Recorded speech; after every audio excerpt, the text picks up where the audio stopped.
Sekalipun Thomas Aquinas telah memberi kedudukan yang pasti kepada manusia, yaitu sebagai makhluk sosial yang berhasrat untuk hidup bermasyarakat, tapi manusia itu belum begitu merupakan unsur yang mutlak dalam pembentukan masyarakat itu. Jadi betul telah merupakan suatu unsur, tetapi kurang penting bila dibandingkan dengan masyarakat itu sendiri. Di dalam masyarakat itu harus ada penguasanya, harus ada yang memerintah. Tentang bentuk daripada pemerintah ajaran Thomas Aquinas pun banyak terpengaruh oleh ajaran Aristoteles. Menurut pendapatnya, ada 3 kemungkinan bentuk daripada pemerintah suatu negara yang masing-masing itu kemudian dibedakan lebih lanjut menurut sifat pemerintahannya, yaitu yang pertama, pemerintahan oleh satu orang ini tidak baik. Ini yang baik disebut monarki, yang jelek disebut tirani. Pemerintah yang beberapa orang ini yang baik disebut aristokrasi, yang jelek disebut oligarki. Pemerintahan yang oleh seluruh rakyat ini yang baik disebut politeia. Ini kalau menurut Aristoteles disebut republik konstitusional, yang jelek disebut demokrasi. Dari jenis-jenis bentuk pemerintahan tersebut di atas, menurut Thomas Aquinas yang paling baik adalah monarki. Oleh karena tujuan negara itu adalah selalu memberi kemungkinan supaya manusia itu dapat mencapai kemuliaan abadi. Juga supaya manusia itu hidup susila. Hal ini dapat dilaksanakan apabila terdapat perdamaian di dalam masyarakat, dan untuk ini yang terpenting adalah adanya persatuan dan kesatuan. Oleh karena monarki dipimpin oleh satu orang tunggal, maka monarki adalah orang yang paling ideal untuk dapat dilaksanakannya ini semua. Dan barang sesuatu yang bersifat tunggal akan lebih mudah memelihara persatuan dan perdamaian sebaik-baiknya, karena kesatuan pikiran daripada pemerintahannya daripada yang bersifat jamak. Jadi inilah pendapat Thomas Aquinas bahwa pemerintah yang terbaik adalah monarki. Tapi ini dapat berubah menjadi pemerintahan yang terbuluk bila sifat pemerintahannya itu tidak lagi adil dan tidak lagi ditunjukkan oleh kepentingan umum. Ini adalah tirani, dan keburukannya itu melebihi daripada keburukan pemerintah oligarki maupun demokrasi. Sebab dalam pemerintahan oligarki, meskipun pemerintah itu tidak adil dan tidak ditunjukkan untuk kepentingan umum, tetapi hanya ditujukan untuk kepentingan yang memegang pemerintahan itu sendiri. Namun di sini masih juga untuk kepentingan beberapa orang. Juga meskipun bagaimana kejamnya si tirani itu, orang tidak boleh membunuhnya, sebab hal demikian itu sangat bertentangan dengan ajaran agama. Sebab menurut ajaran agama, orang tidak diperbolehkan untuk membunuh sesama orang. Lebih-lebih itu adalah raja. Itu menurut ajaran agama adalah merupakan suatu perbuatan yang sangat terkutuk. Akan tetapi, kalau revolusi ataupun membunuh raja yang telah menjadi tiran dan bertindak sewenang-wenang, itu telah menjadi kehendak umum daripada rakyatnya. Hal itu dapat dilaksanakan, dan hal itu tidak akan bertentangan dengan kesetiaan rakyat terhadap rajanya. Sebab raja sendiri telah bertindak sebagai tiran dan tidak lagi menepati perjanjian sebagai rakyat. Dan lagi, raja telah melanggar ketentuan-ketentuan di dalam undang-undang dasar. Menurut pendapat Thomas Aquinas, undang-undang atau hukum itu merupakan kesimpulan daripada ratio manusia dan yang terbentuk kemauan. Maka sesuai dengan pendapat Cicero, undang-undang itu merupakan pokok pangkal dari pikirannya dan yang merupakan pemerintah dari ratio untuk kepentingan umum. Dan dari cara Thomas Aquinas memberikan ajarannya tentang keadilan dan hukum memperlihatkan bahwa ia telah mempersatukan ajaran-ajaran Aristoteles, Stoa, Romawi dengan ajaran Agustinus tentang dasar kekuasaan yang bersifat teokrasi. Hanya saja sekarang dikatakan olehnya bahwa sumber tertinggi daripada hukum itu adalah terletak pada kepribadian Tuhan. Sedang dalam demokrasi, kepentingan itu sendiri juga berarti kepentingan orang-orang yang memegang pemerintahan. Sedangkan orang yang memegang pemerintahan itu pada asasnya adalah seluruh rakyat. Tetapi meskipun demikian juga masih jauh dari kepentingan umum, sebab semua orang, seluruh rakyat itu tidak dapat memegang pemerintah semuanya. Tetapi dalam tirani, kepentingan sendiri yang berarti kepentingan orang yang memegang pemerintahan itu hanya melulu untuk kepentingan satu orang saja. Hal ini sangat jauh dari keadilan dan dari kepentingan umum bila dibandingkan dengan oligarki dan demokrasi. Maka tirani adalah merupakan pemerintahan yang terjelek dan terburuk karena sangat jauh dari cita-cita keadilan. Selain itu, dari suatu pemerintahan yang dipegang oleh beberapa orang, jadi lebih dari satu orang akan lebih lekas pula lahir pemerintah yang sewenang-wenang daripada suatu pemerintah yang dipegang oleh satu orang. Oleh karena itu, pemerintah yang terbaik adalah monarki. Untuk mencegah timbulnya tirani, timbulnya pemerintahan yang sewenang-wenang, Thomas Aquinas berpendapat supaya di dalam negara itu diadakan undang-undang dasar atau konstitusi yang mengatur dan membatasi tindakan-tindakan pemerintah sedemikian rupa, sehingga dengan demikian terpeliharalah suatu sistem atau susunan ketatanegaraan, dan dengan demikian pemerintah itu tidak mendapatkan kesempatan untuk menjadikan pemerintahannya menjadi tirani. Tetapi meskipun telah diusahakan untuk mencegah timbulnya tirani, bagaimanakah kalau tirani itu timbul dan bertindak sewenang-wenang? Untuk menjawab pertanyaan ini, Thomas Aquinas selalu memberikan pendapatnya tentang hak revolusi dan hak untuk membunuh raja atau tiran yang lalim itu. Menurut pendapatnya, lebih baik tiran itu diberikan saja dulu untuk sementara waktu, selama masih dapat didukung. Tetapi kita harus bersabar untuk sementara waktu daripada terjerumus ke dalam bahaya yang lebih besar lagi. Karena dengan mengadakannya pemberontakan atau revolusi untuk menjatuhkan tirani itu, akibatnya akan lebih besar, lebih buruk. Sebab si pemimpin pemberontak itu nanti akan menggantikan si tiran dan tentu saja akan lebih tirani sifatnya dan akan lebih memperkuat dirinya sendiri. Hukum ini dianggap sebagai suatu ketentuan dari rasio yang abstrak yang sifatnya adil dan dianggap sama untuk setiap bangsa, dan dianggap pula tidak mungkin salah. Dalam hal ini, ajaran kaum Stoa itu memegang peranan yang penting karena menyebabkan orang menjadi berpikir secara yuridis yang kemudian mencapai kesimpulan bahwa hukum alam dari pikiran yang abstrak di atas jus gentium. Maka sampailah orang pada pemikiran jus naturel atau hukum alam. Ini berarti bahwa filsafat dari bangsa Yunani yang memuat hukum alam dari kaum Stoa telah mendasari hukum Romawi. Demikianlah pandangan terhadap negara pada zaman Romawi, dan ternyata di sini negara dibedakan dari masyarakat. Negara merupakan badan hukum di samping masyarakat. Negara itu mempunyai kepentingan dan tujuan tersendiri yang terkadang itu dapat bertentangan dengan kepentingan dan tujuan daripada masyarakat. Tetapi kekuasaan negara tidaklah mutlak, karena kekuasaan ini didapatkan dari rakyat dan dalam hukum privat. Negara dapat dituntut oleh warga negara untuk mengganti kerugian, bila mana negara itu mengadakan tindakan-tindakan yang merugikan warga negaranya. Kekuasaan rakyat yang diserahkan kepada penguasa yaitu raja tadi, yang sifatnya itu tidak turun-temurun. Jadi setiap pengangkatan raja baru, rakyat menyerahkan kekuasaannya kepada raja yang baru tadi, dan sesudah itu rakyat tidak dapat mencabut kembali.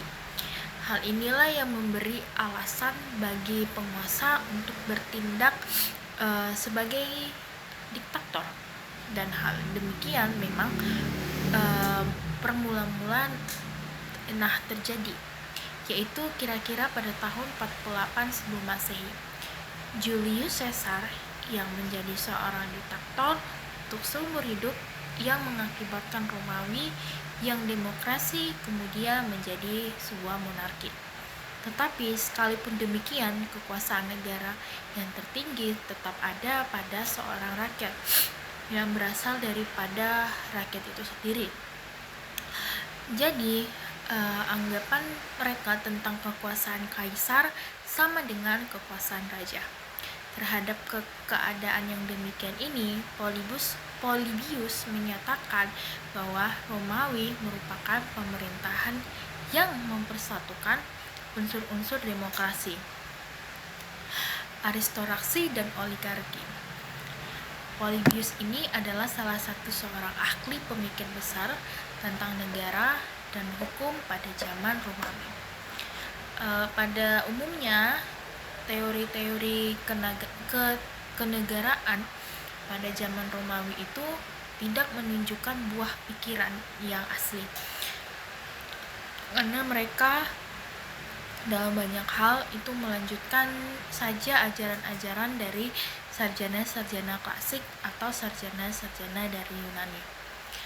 Bahkan sesungguhnya lah Romawi merupakan ahli waris daripada Yunani. Tetapi meskipun demikian, ajaran-ajaran mereka itu cukup bernilai tinggi untuk dipelajari karena teori mereka ditanamkan pada praktek ketatanegaraan mereka yang lebih besar pengaruhnya terhadap negara-negara di dunia ini, yang bekas-bekas itu masih dapat dilihat hingga dewasa ini atau hingga pada saat ini. Misalnya pada sistem hukum mereka. Dengan demikian sampailah kita membicarakan ajaran-ajaran daripada sarjana-sarjana Romawi. Yang pertama itu ada Polybius. Polybius itu sebetulnya adalah seorang ahli sejarah yang berkebangsaan Yunani. Tetapi oleh karena sesuatu hal ia pernah dipenjarakan di Romawi. Ia adalah seorang yang rajin, tekun, dan cakap. Ini terbukti meskipun ia dipenjarakan, tapi selama dia di masa penjara itu, ia sempat dan dapat mengadakan penelitian tentang sistem dan susunan ketatanegaraan di Romawi. Dan setelah ia dikeluarkan dari penjara, ia mengadakan perjalanan keliling dunia.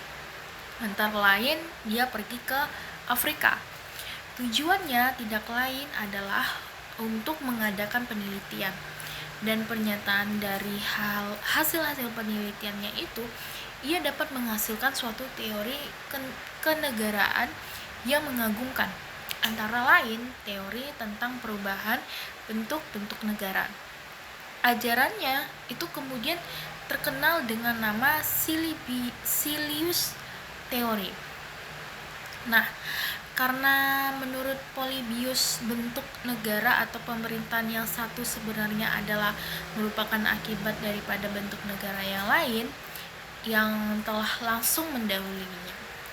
Dan bentuk negara terakhir itu tadi kemudian akan merupakan sebab daripada untuk negara yang berikutnya. Demikianlah itu seterusnya, sehingga nanti bentuk-bentuk negara itu dapat terulang kembali. Jadi dengan demikian, di antara berbagai banyak bentuk negara itu terdapat hubungan sebab dan akibat. Bentuk-bentuk negara itu berubah-ubah sedemikian rupa, sehingga perubahan itu merupakan suatu lingkaran atau suatu silius. Maka dari itu teori disebut Silius Theory. Menurut ajaran Polybius, bentuk-bentuk negara itu dapat digolongkan menjadi 3 golongan besar, yang kemudian masing-masing golongan itu dibedakan lagi menjadi 2 jenis. Dengan demikian, kita dapat menarik suatu kesimpulan bahwa dalam garis besarnya, ajaran-ajaran dari Plato, Aristoteles, dan Polybius tentang bentuk-bentuk negara pada prinsipnya adalah sama, ialah bahwa mereka beranggapan atau berpendapat ada 3 bentuk negara. Yang pokok, yang kemudian masing-masing bentuk itu dibedakan itu menjadi 2 jenis, sehingga ada 6 bentuk negara yang meskipun sesungguhnya tiga bentuk yang lain itu hanya merupakan akses saja daripada 3 bentuk pokok tadi. Inilah yang kemudian terkenal sebagai aliran tentang bentuk-bentuk negara pada zaman kuno, yang itu bersifat klasik ke tradisional. Perlu juga diketahui bahwa menurut Polybius, dalam kerajaan Romawi itu dapat tercapai bentuk pemerintahan yang paling baik karena dipersatukan di dalamnya unsur-unsur yang terbaik dari macam-macam bentuk pemerintah yang dibedakan oleh satu sama lain.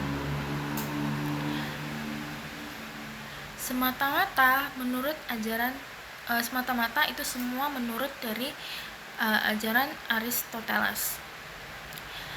Hanya saja hubungan kausal, hubungan sebab akibat antara bentuk pemerintah atau bentuk negara yang satu dengan yang lain itu dalam ajaran Aristoteles belum dikatakan dengan tegas seperti halnya dalam ajaran Polybius gitu.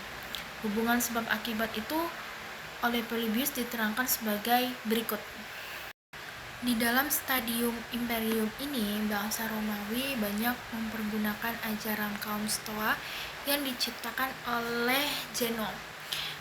Sebagian besar daripada sistem ketatanegaraannya, dan sesungguhnya lah bahwa ajaran dari kaum Stoa ini yang memungkinkan Romawi dapat menjadi satu kerajaan dunia.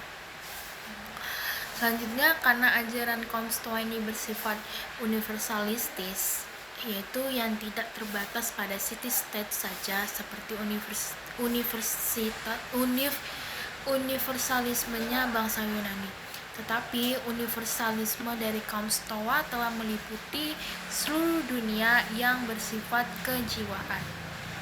Hanya saja bedanya, meskipun universalisme dari bangsa Romawi tadi tidak dipergunakan, sebagian besar adalah ajaran kaum Stoa yang juga diliputi seluruh dunia. Ialah bahwa universalisme bangsa Yunani dahulu, yaitu universalismenya Aristoteles, hanya meliputi polis dan bersifat kenegaraan. Kalau universalisme dari kaum Stoa yang diciptakan oleh Zeno itu meliputi seluruh dunia dan bersifat kejiwaan. Sedangkan universalisme dari bangsa Romawi meskipun juga meliputi seluruh dunia tetapi bersifat politik ketatanegaraan. Di atas telah disebutkan adanya 2 hal yang menunjukkan adanya perbedaan antara negara Yunani dan negara Romawi. Tetapi di samping itu sesungguhnya masih didapatkan banyak perbedaan-perbedaan lagi yang lebih bersifat prinsipal, yaitu pada zaman Yunani, orang atau warga negara itu merupakan bagian daripada negara. Sedangkan